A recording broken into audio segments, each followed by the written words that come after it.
Então Javier Milei, um anarcocapitalista, um libertário, está praticando controle de preços, tarifa de transporte, energia elétrica, preço do gás, taxa de câmbio. O que está acontecendo? Será que ele abandonou todos os preceitos da escola austríaca de economia? Pois é isso que eu vou responder neste vídeo, porque muita gente tem perguntado sobre isso, o que está acontecendo com o governo de Milei. E eu vou explicar a teoria econômica por trás dessas políticas e o que seria pragmatismo ou estratégia política do governo de Milei.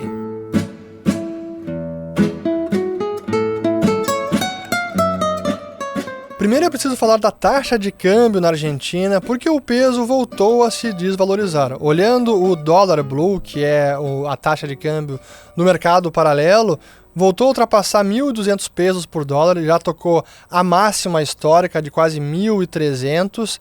Isso significa que a brecha cambiária, o ágio entre o dólar blue e o dólar oficial, superou 40%, que é a maior marca desde que Milei assumiu o governo.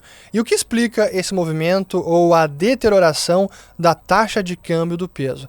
A gente pode dizer que tem dois fatores. Primeiro é a própria incerteza ainda sobre as políticas de Milei e o ajuste fiscal, se ele realmente terá êxito não apenas em 3 ou 4 meses, ou com uma solução definitiva de controle orçamentário, ainda há incerteza com relação a isso. As demais políticas que estão tramitando, ou legislações para liberalizar a economia argentina e conseguir também reformar o Estado argentino, isso é ainda uma dúvida se ele terá sucesso. E por outra parte, houve uma decisão de política monetária de redução da taxa básica de juros que foi para 40%.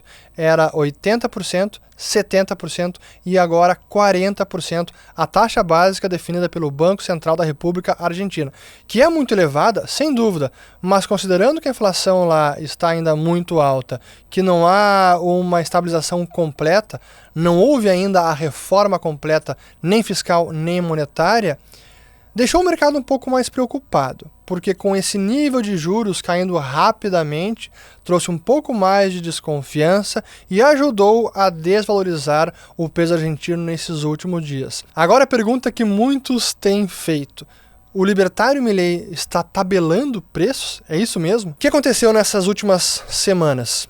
Houve uma grande polêmica com os reajustes de vários preços que são controlados pelo governo argentino, chamados preços administrados, é a tarifa elétrica, preço do gás, transporte público, enfim, uma série desses preços que estão sob controle estatal, ou são providos ou são tabelados pelo governo. E esses reajustes que estavam programados para acontecer agora em maio foram postergados, talvez mais para junho, talvez mais para o restante do ano, então foram mantidos em níveis ainda controlados e distante do que estariam se fossem preços genuinamente livres. Então sim, está havendo um tabelamento, ou melhor, Milei está mantendo um controle de preços que já havia do passado. E aí que vem o contexto da situação, porque Milei herdou um Estado falido, uma série de políticas que estavam ainda valendo e que traziam controle de preços dos mais variados e controles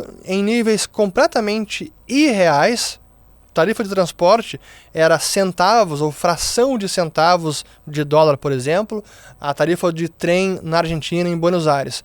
Então, quando ele assumiu o poder, ele iniciou o processo de saneamento e estabilização da economia e começa pelo que ele chama que é destampar essa panela de pressão. Os preços estavam represados, artificialmente represados. E ele começou a tirar essa represa, a libertar os preços pouco a pouco. Primeiro foi com o câmbio, que estava em menos de 400 pesos por dólar, e foi para mais de 800, sendo que todo mês ele desvaloriza 2% ao mês, mas ainda há um controle cambial, não é uma liberdade de câmbio completa.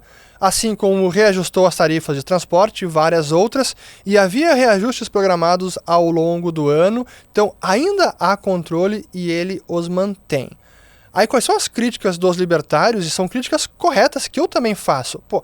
Milei sabe que controle de preço dá errado. Ele domina a ciência econômica nesse sentido, ele sabe muito bem que controlar o preço terá efeitos ruins nefastos para a sociedade, às vezes é no curtíssimo prazo, às vezes é um pouco mais defasado no tempo, mas não é a política econômica correta. Ele tem ciência disso, ele tem plena ciência disso. Mas qual é o cálculo que ele está fazendo agora? Primeiro com o câmbio, depois eu falo das demais.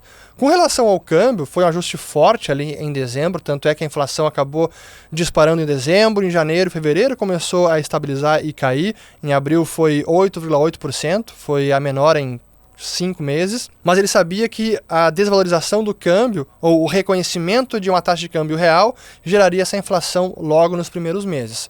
Da mesma forma com as demais tarifas que ele descongelou, que ele reajustou. Mas com o câmbio, ele está fazendo um trabalho de saneamento do Banco Central, saneamento fiscal, ele conseguiu superávit primário no primeiro trimestre do ano, algo inédito, ele quer manter esse superávit, e ele está, aí é um pouco do pragmatismo e estratégia de governo. Ele quer esperar ter essa confiança de um saneamento completo do Banco Central e fiscal antes de liberar o câmbio, ou antes de eliminar o chamado cepo cambiário, que é como eles chamam esse controle de câmbio. Lo que está haciendo Milei es lo contrario de lo que declara, pero totalmente lo contrario. Este es el gran problema que tiene. Y si está tan seguro con la lucha antiinflacionaria, con el esquema fiscal, la pregunta es ¿por qué no liberan el mercado de cambios? Hay mucha... Está correto? Seria o ideal. Muitos dizem que não, que já deveria ter unificado os câmbios e acaba com esse mundaréu de taxas de câmbio. É uma única taxa de câmbio e pronto.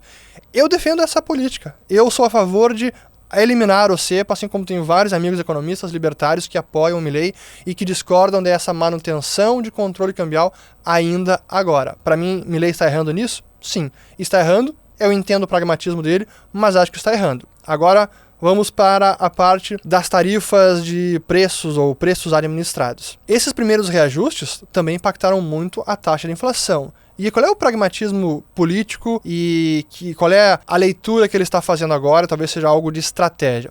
Se ele praticar os reajustes que estavam já programados e permitir que esses preços subam rapidamente, vai voltar a impactar os índices de inflação, vai voltar a trazer alguma imagem mais negativa para o governo, pode minar a credibilidade ou a confiança da população na condução da economia, pode perder popularidade nas pesquisas, pode talvez também comprometer a aprovação de mais reformas importantes que estão tramitando no Congresso.